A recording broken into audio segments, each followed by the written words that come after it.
Okay, so addressing insecurities. Everyone has insecurities. Everyone has, like, you know, their issues. They have things that about themselves that they're not 100% comfortable with, and they have, you know, whether mental or physical insecurities, they have both. And the first thing I would start off by saying is the fact that insecurities are merely just an illusion. It's just not, they're not real. You know, they're not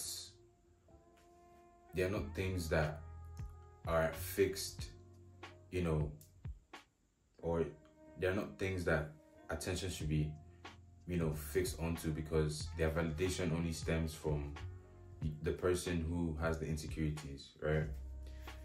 I'm going to put it in, I'm going to say one thing, and I think I said this in the last video I made, that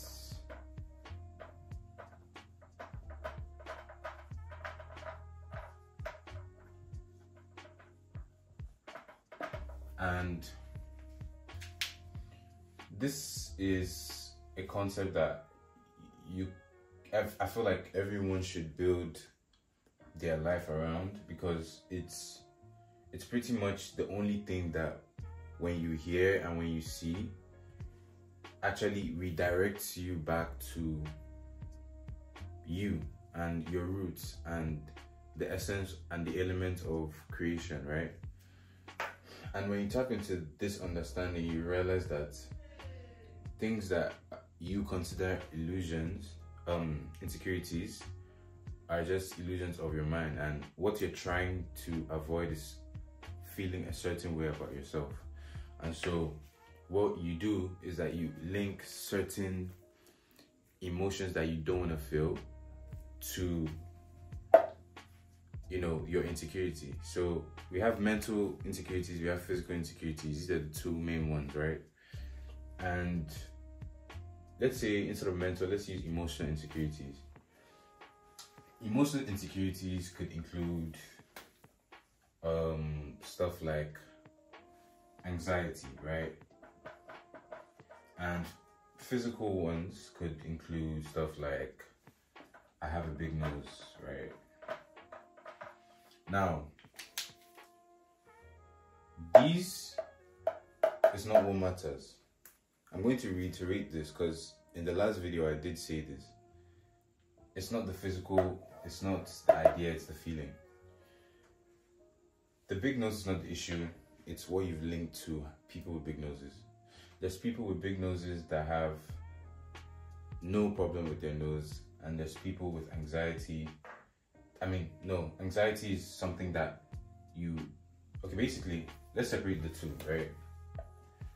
Big nose or any physical insecurity is linked to something that you feel like has value.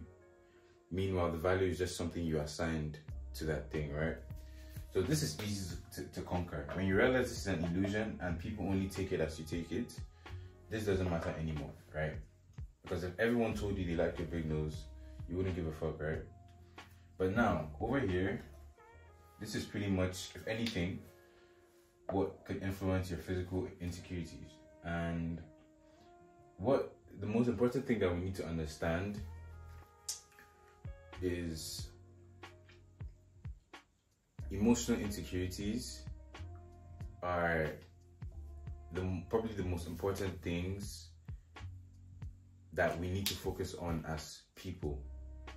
And when I say focus on, I don't mean we need to work on them, because that just proves your insecurity. I'm not saying you need to try and avoid it or to try and get rid of it. No. But what I'm saying is you need to accept this. You need to accept it and realize that this is genuinely how you feel. If you feel anxious in certain situations, you don't need to constantly try to talk yourself through, like, oh shit, I have to be confident. Okay, breathe. Like, we don't need to do all that.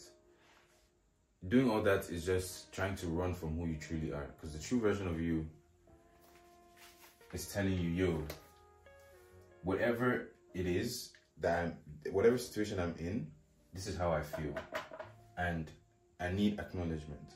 You need to acknowledge this and accept that, hey, this is how I feel, because that's the only time that you can actually come to terms with the emotion.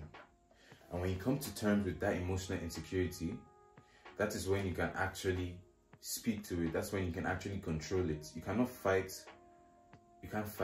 stuff that are against you. You can't. It's internal. You know, it's something that is deeply rooted to the true version of you within. So you can't fight it by trying to physically or mentally talk yourself to resisting how you feel emotionally. You need to accept how you feel emotionally. And anxiety could also be, you know, replaced with, let's say, confidence.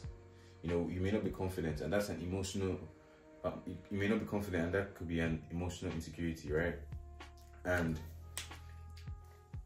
that's just pretty much what you need to understand. It's not something you need to tackle, it's something you need to accept.